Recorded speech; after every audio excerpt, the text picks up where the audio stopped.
ಓಂ ಶ್ರೀ ಗುರುಭ್ಯೋ ನಮಃ. ನಮಸ್ಕಾರ ಸ್ನೇಹಿತರೆ. ಆಲ್ರೌಂಡ್ ಕ್ಲಾಕ್ ಕನ್ನಡ ಚಾನಲ್ಗೆ ಸ್ವಾಗತ ಸುಸ್ವಾಗತ.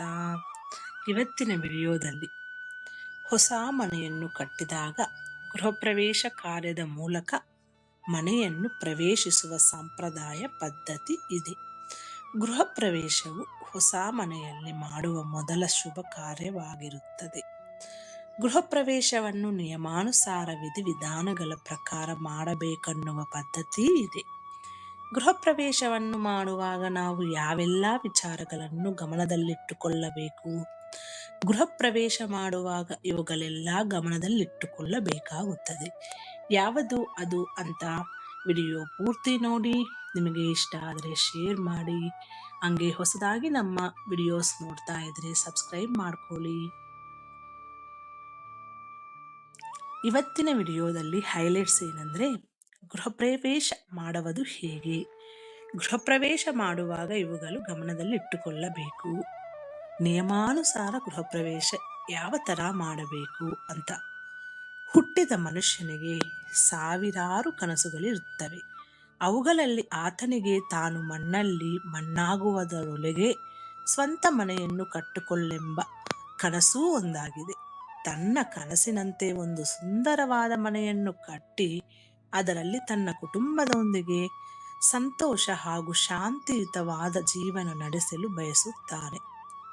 ನಾವು ಹೊಸ ಮನೆಯನ್ನು ಕಟ್ಟಿದಾಗ ಅಥವಾ ಬಾಡಿಗೆಯಾಗಿ ಪಡೆದು ಹೊಸ ಮನೆಯನ್ನು ಪ್ರವೇಶಿಸುವಾಗ ಪೂಜೆಯನ್ನು ಮಾಡುತ್ತೇವೆ. ಸ್ವಂತ ಹೊಸ ಮನೆಯಾದರೆ ಗೃಹ ಪ್ರವೇಶವನ್ನು ಮಾಡುತ್ತೇವೆ. ಗೃಹ ಪ್ರವೇಶವನ್ನು ಮಾಡುವ ಸಮಯದಲ್ಲಿ ನಾವು ಗಮನದಲ್ಲಿಟ್ಟುಕೊಳ್ಳಬೇಕಾದ ಪ್ರಮುಖವಾದ ವಿಚಾರವೇನೆಂದರೆ, ಮನೆಯನ್ನು ಪ್ರವೇಶಿಸುವ ಸಮಯವಾಗಿದೆ. ಇದನ್ನು ಗೃಹ ಪ್ರವೇಶದ ಮುಹೂರ್ತವೆಂದು ಹೇಳಲಾಗುತ್ತದೆ. ಹೊಸ ಮನೆಯನ್ನು ಯಾವಾಗಲೂ ಶುಭ ಮುಹೂರ್ತದಲ್ಲಿ ಪ್ರವೇಶಿಸಬೇಕೆನ್ನುವ ನಂಬಿಕೆ ಇದೆ. ಆಷಾಢ, ಶ್ರಾವಣ, ಭಾದ್ರಪದ, ಅಶ್ವಿನಿ ಮತ್ತು ಪುಷ್ಯ ಮಾಸದಲ್ಲಿ ಗೃಹ ಪ್ರವೇಶವನ್ನು ಮಾಡುವುದು ಶುಭವಲ್ಲ ಎನ್ನುವ ನಂಬಿಕೆ ಇದೆ. ಗೃಹ ಪ್ರವೇಶ ಮಾಡುವ ಸಮಯದಲ್ಲಿ ಶುಭ ಮುಹೂರ್ತವನ್ನು ನೋಡುವುದರ ಹೊರತಾಗಿ ಕೆಲವೊಂದು ವಿಚಾರಗಳನ್ನು ಕೂಡ ನಾವು ಗಮನದಲ್ಲಿಟ್ಟುಕೊಳ್ಳಬೇಕಾಗುತ್ತದೆ. ಗೃಹ ಪ್ರವೇಶ ಮಾಡುವ ಸಮಯದಲ್ಲಿ ನಾವು ಯಾವೆಲ್ಲ ವಿಚಾರಗಳನ್ನು ಗಮನದಲ್ಲಿಟ್ಟುಕೊಳ್ಳಬೇಕು ನೋಡಿ. ಗೃಹ ಪ್ರವೇಶ ಮಾಡುವ ಸಮಯದಲ್ಲಿ ಇವುಗಳನ್ನು ಗಮನದಲ್ಲಿಟ್ಟುಕೊಳ್ಳಿ. ಗೃಹ ಪ್ರವೇಶ ಮಾಡುವುದಕ್ಕೂ ಮೊದಲು ಶುಭ ಸಮಯ, ಮಂಗಳಕರ ತಿಂಗಳು, ದಿನಾಂಕ ಹಾಗೂ ದಿನವನ್ನು ತಿಳಿದುಕೊಳ್ಳಿ. ಹೊಸ ಮನೆಗೆ ಪ್ರವೇಶಿಸುವ ಮೊದಲು ಗಣಪತಿ ದೇವನನ್ನು ಪ್ರತಿಷ್ಠಾಪನೆ ಮಾಡಿ ಆತನಿಗೆ ಮೊದಲೇ ಪೂಜೆಯನ್ನು ಸಮರ್ಪಿಸಿ. ಇದರೊಂದಿಗೆ ವಾಸ್ತು ಪೂಜೆಯನ್ನು ಕೂಡ ಮಾಡಬೇಕಾಗುತ್ತದೆ. ಮನೆಯೊಳಗೆ ಪ್ರವೇಶಿಸುವಾಗ ಯಾವಾಗಲೂ ಬಲಪಾದವನ್ನು ಒಳಗೆ ಇಟ್ಟು ಮನೆಯನ್ನು ಪ್ರವೇಶಿಸಬೇಕು. ಈ ಸಮಯದಲ್ಲಿ ಮನೆಯ ಗೃಹಿಣಿಯಾದವಳು ನೀರು ತುಂಬಿದ ಕಲಶವನ್ನು ಹಿಡಿದುಕೊಂಡು ಮನೆಗೆ ಪ್ರದಕ್ಷಿಣೆಯನ್ನು ಹಾಕಬೇಕು. ಮನೆಯ ಪ್ರತಿಯೊಂದು ಮೂಲೆಯಲ್ಲೂ ಹೂಗಳನ್ನು ಇಡಬೇಕು. ಗೃಹ ಪ್ರವೇಶದ ದಿನದಂದು ಮನೆಯಲ್ಲಿ ಹಾಲುಕ್ಕಿಸುವುದು ತುಂಬಾನೇ ಮುಖ್ಯ ಹಾಗೂ ಇದು ಅತ್ಯಂತ ಮಂಗಲಕರವೆಂದು ಪರಿಗಣಿಸಲಾಗುತ್ತದೆ. ರಾತ್ರಿ ಮನೆಯಲ್ಲಿ ಪೂಜೆಯನ್ನು ಮಾಡಿದ ನಂತರ ಸದಸ್ಯರೆಲ್ಲರೂ ಅಲ್ಲೇ ಮಲಗಬೇಕು ಎಂಬ ನಂಬಿಕೆ ಇದೆ.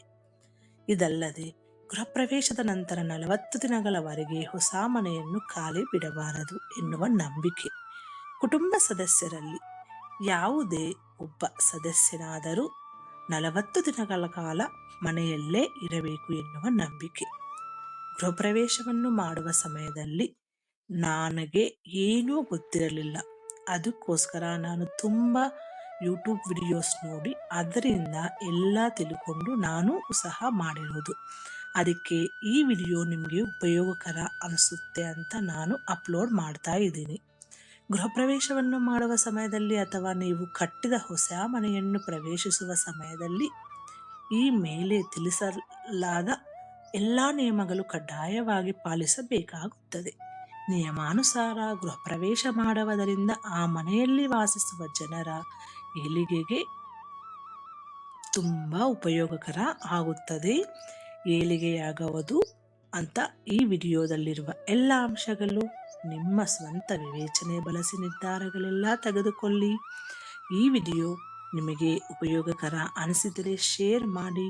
ಹೊಸದಾಗಿ ನಮ್ಮ ವಿಡಿಯೋಸ್ ನೋಡ್ತಾ ಇದ್ರೆ ಖಂಡಿತ ಸಬ್ಸ್ಕ್ರೈಬ್ ಮಾಡ್ಕೊಳ್ಳಿ. ಮುಂದಿನ ವಿಡಿಯೋದಲ್ಲಿ ಸಿಗೋಣ. ಅಲ್ಲಿವರೆಗೂ ಧನ್ಯವಾದಗಳು.